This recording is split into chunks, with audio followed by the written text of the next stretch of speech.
Hey everyone, it's your friend miziicz, and today we are going over the biggest problems with the Xbox One.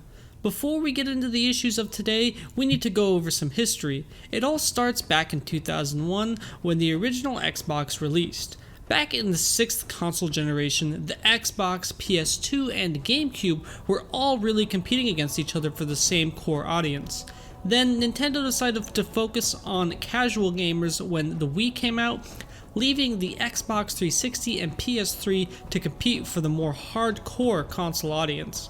With superior online capability, Halo 3, and a party chat system, the Xbox 360 was the clear winner of the 7th generation of consoles, beating out the PS3. Xbox's downfall started before the Xbox One was even announced. In my opinion, the downfall of Xbox started with the Kinect. This is when Xbox started to lose its identity and tried cutting into the casual market that the Wii had an iron grip on. The platform was trying to be everything to everyone, which inevitably leaves the console falling short of meeting expectations for both the hardcore and casual audiences. It was around this time that Microsoft got complacent. The PlayStation Network was down for an entire month, and Microsoft just started to feel like there was no competition. Then, May 21st, 2013 happened, the day Xbox died. Content, home of Xbox. Entertainment comes alive, more intelligent, casual games, hardware, software, and services.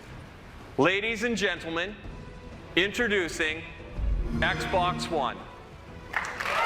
This was the day that Don Mattrick, the president of interactive entertainment at Microsoft, got on stage and announced the Xbox One.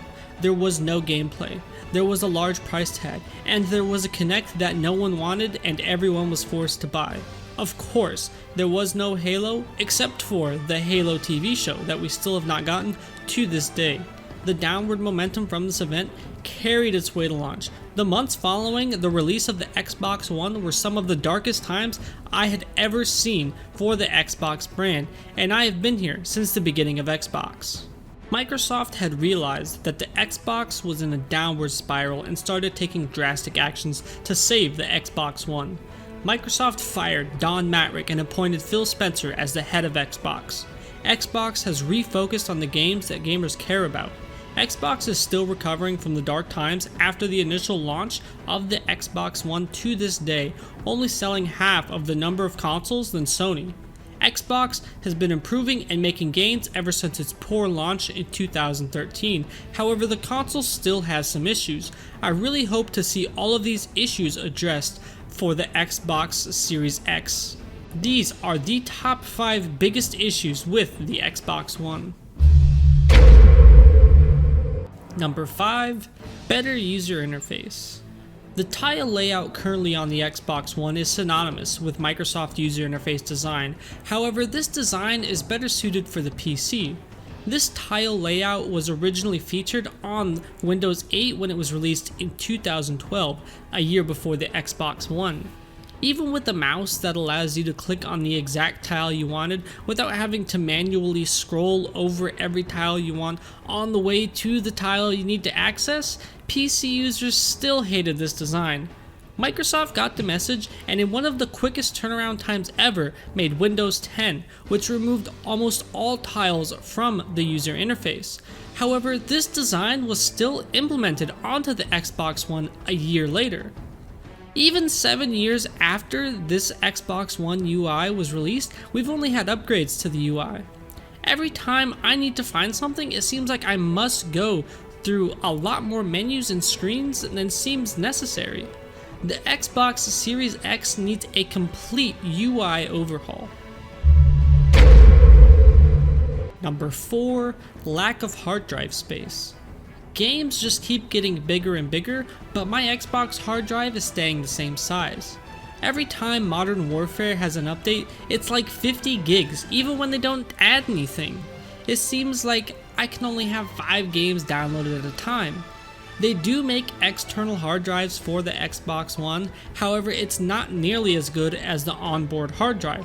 Load times are much longer on the external drives than the internal drives.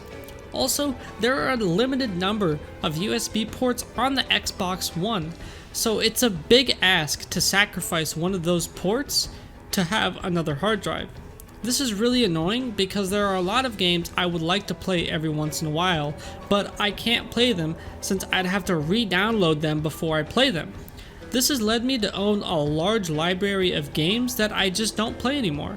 I hope the Xbox Series X allows for cloud storage of games that we just don't play that often.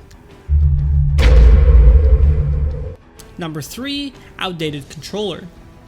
When the Xbox 360 released in 2005, it set the standard for what a gaming controller should be. Even today, a lot of people still view the Xbox 360 controller as a standard for controllers. When the Xbox One released in 2013, the controller got an ergonomics upgrade and it felt like a genuine upgrade to its predecessor. However, that is a joke compared to what the PlayStation 4 controller upgrade was. The DualShock 4 controller shows vast improvements and many new features.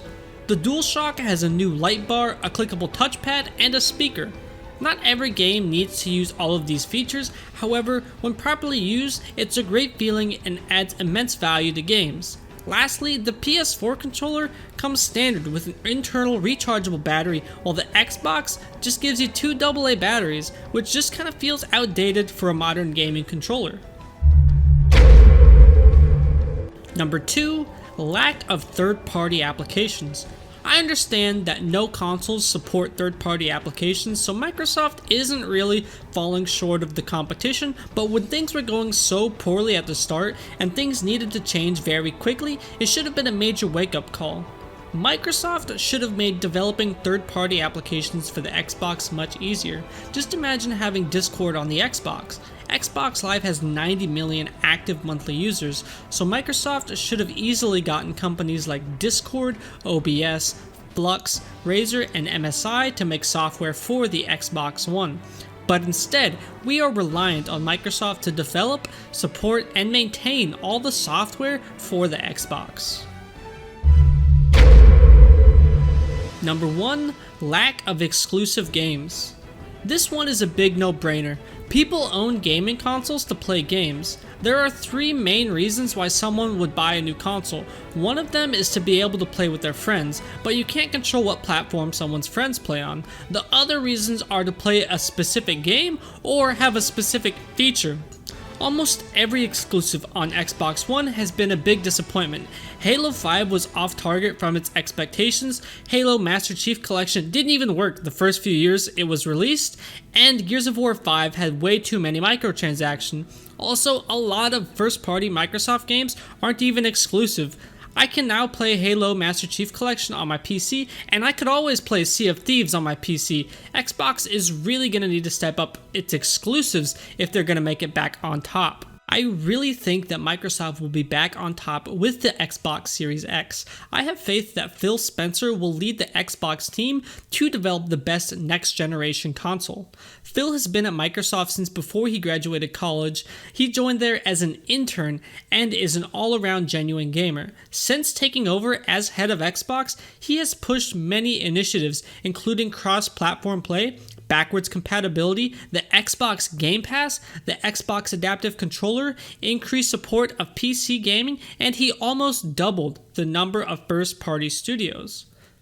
So thank you for making it to the end of the video. It really helps out the channel. What would help even more is if you subscribed. Since you made it to the end of this video, I think you'd like my other video, Top 5 Multiplayer Games on Xbox Game Pass. I'll leave a link to that on screen now. This has been your friend miziicz, and I hope you have a good day.